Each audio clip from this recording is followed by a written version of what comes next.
Welcome back dito sa channel natin. Pupunta tayo ngayon ng Asiana City.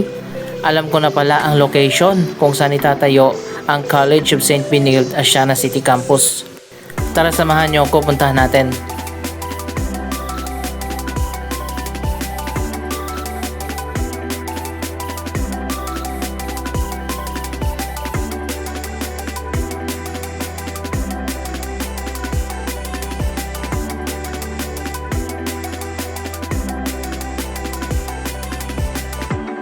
Dito pala tayo galing sa dulo sa Dr. Santos Station at papunta tayo doon sa may Redemptorist Asiana City Station.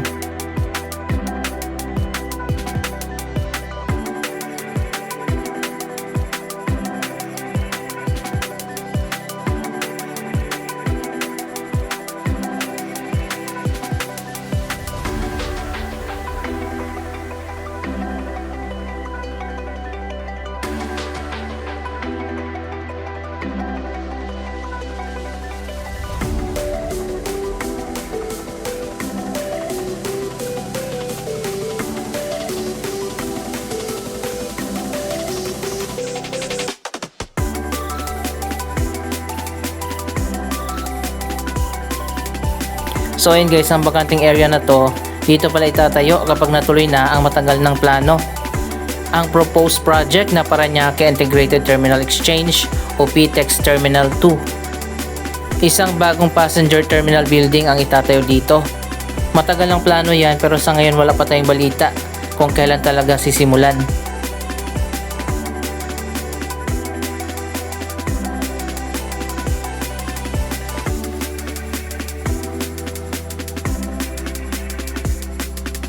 Ayan, approaching na tayo dito sa Asia World PITX Station. Dapat talaga magbukas pa ng isang entrance exit dahil siksikan talaga dyan papasok at palabas ng PITX Station kapag galing ka ng LRT. Bakit kasi isa lang ang entrance exit? Sa ibang station nga apat.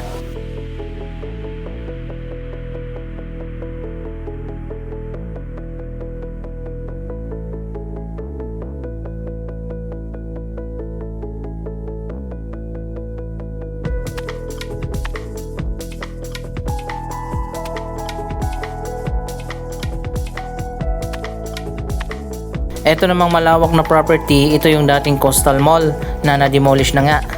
Sa ngayon wala pa rin tayong alam kung anong project ang itatayo dito.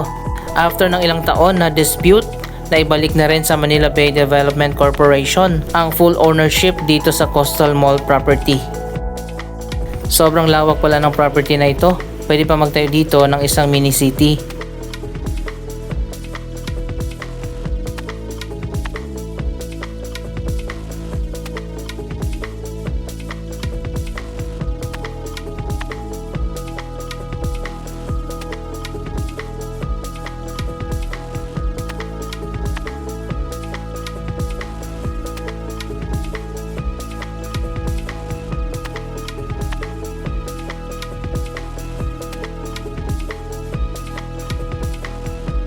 Ito naman ang City of Dreams. Makikita din natin dito ang Grand Hyatt Hotel, Nobu Hotel at Nuwa Hotel. May indoor theme park at may resort and casino din sa loob nito. Ito ay pagmamayari ng Bell Corporation ng SM.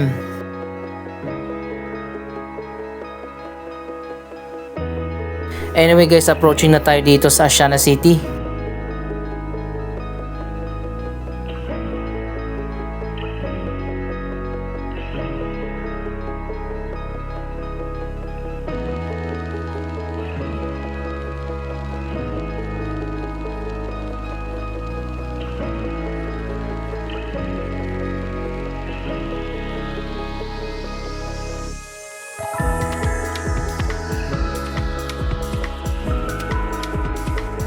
Dito nga tayo bababa sa Redemptorist Station.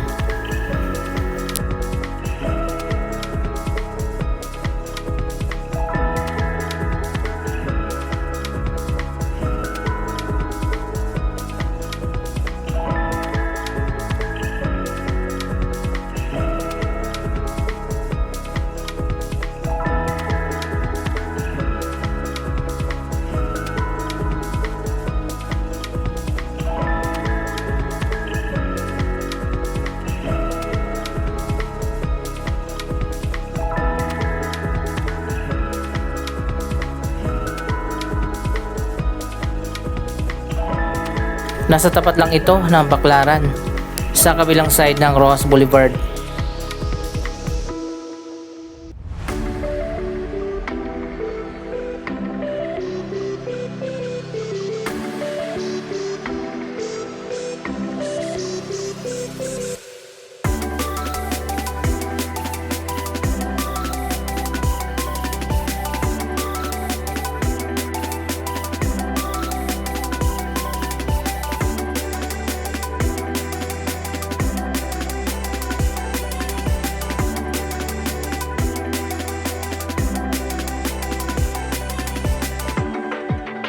Dalawa yung entrance exit dito sa mga bagong station ng LRT Line 1. Dito tayo dadaan sa kabilang side.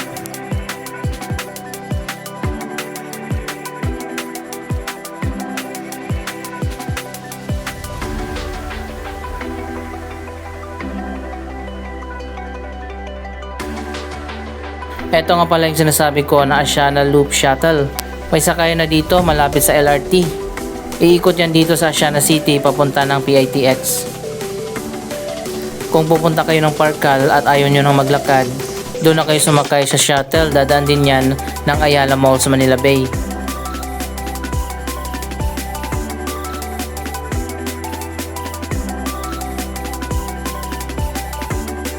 Dito pala tayo dadaan sa kabilang side ng Asiana City.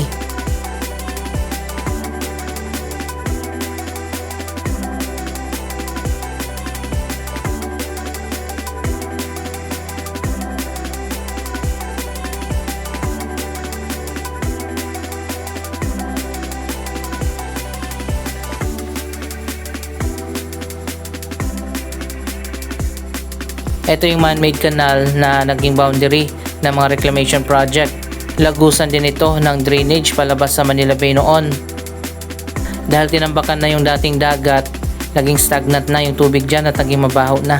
Yung ibang bahagi niyan ay tinakpan na at sinemento. Yun na nga yung ginawa na Rojas Boulevard Promenade kung napapanood nyo dito sa channel. Ang itatayo pala na De La Salle University College of St. Benilde ay magiging ikalawang school dito sa Asiana City. Nauna na nga dito ang Singapore International School.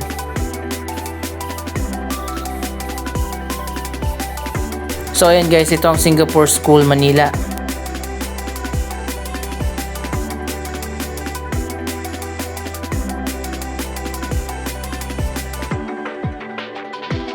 Minsan lang tayo mag-update dito sa kabilang side ng Asiana City.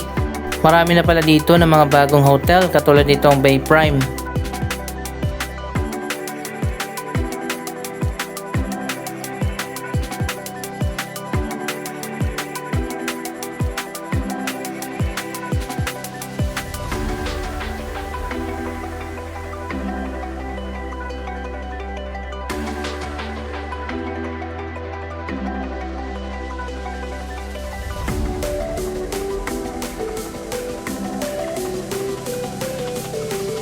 Marami na rin dito mga office building. Alam nyo dati, buhay na buhay itong area na to ng Asiana City. Pero simula nung pinagbawal na nga yung Pogo, nag-alisan na yung mga Chinese dito.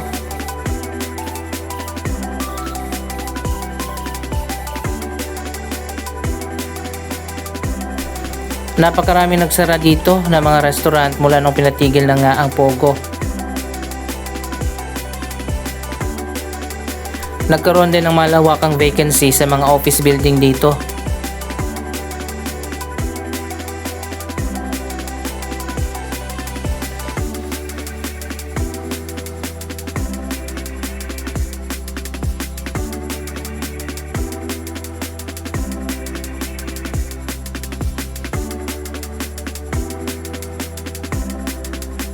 So ito na nga yung pinunta natin. Dito pala ang location kung saan itatayo ang De La Salle University College of St. Benilde, Asiana City Campus.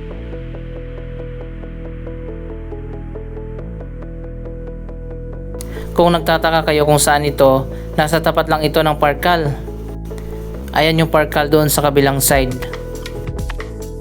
Yung malawak na bakanting area pala dito ang napili ng College of St. Benilde na tayuan ng bago nilang building.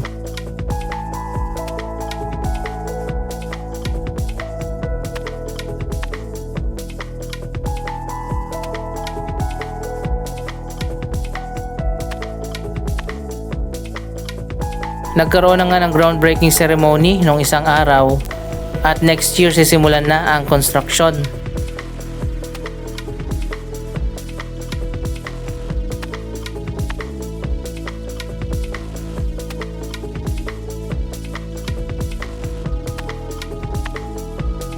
Dalawang building yung itatayo nila, isang low-rise building at isang high-rise.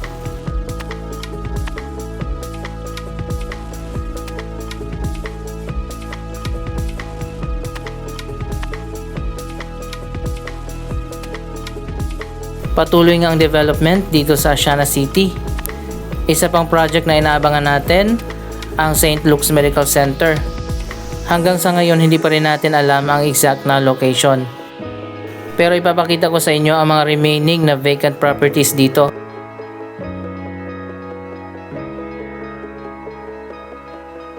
Ayan, meron dito, vacant din sa tapat ng City of Dreams. Pero sa tingin ko medyo maliit yan para sa isang hospital. Meron pa dito sa kabila na malawak.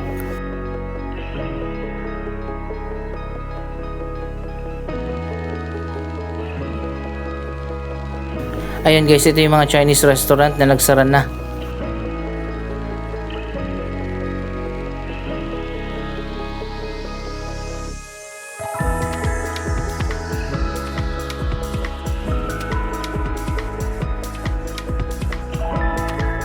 Isang malawak na property along Macapagal Boulevard.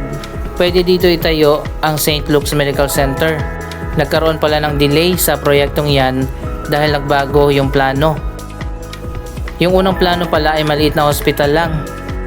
Mas malaking hospital na yung itatayo na may 500 bed capacity.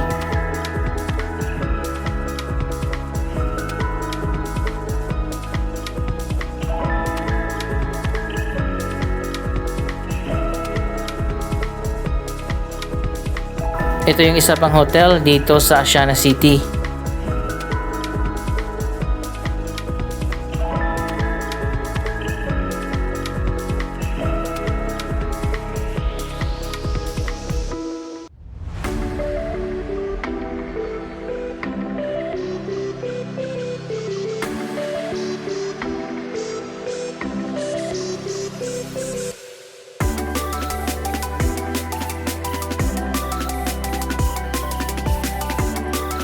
So ayun guys, dito nga itatayo yung College of St. Benilde.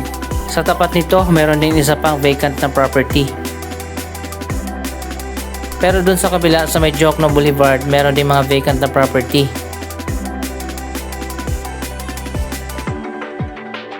Ayan, makikita naman natin ang Ayala Malls Manila Bay mula dito.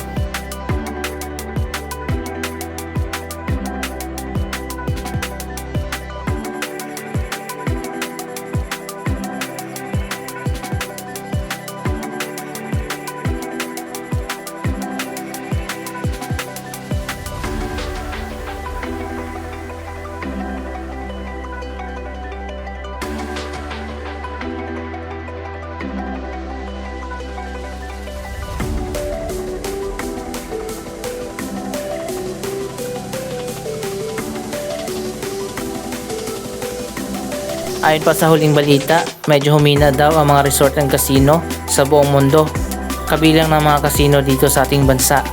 Kaya pala delayed ang opening ng isang bagong resort and casino dito sa Manila Bay area.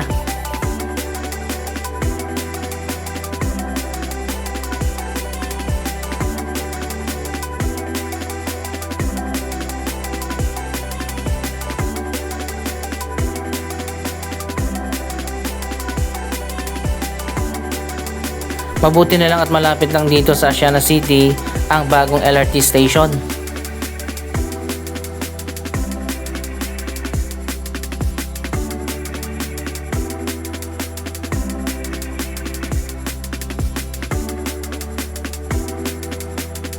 Anyway, ano masasabi nyo sa mga bagong development dito sa Asiana City? Mag-comment lamang dyan sa baba ng inyong mga reaksyon. Maraming salamat sa inyong panonood. Huwag kalimutan na i-like, i-share ang video ito at mag-subscribe. Thank you for watching.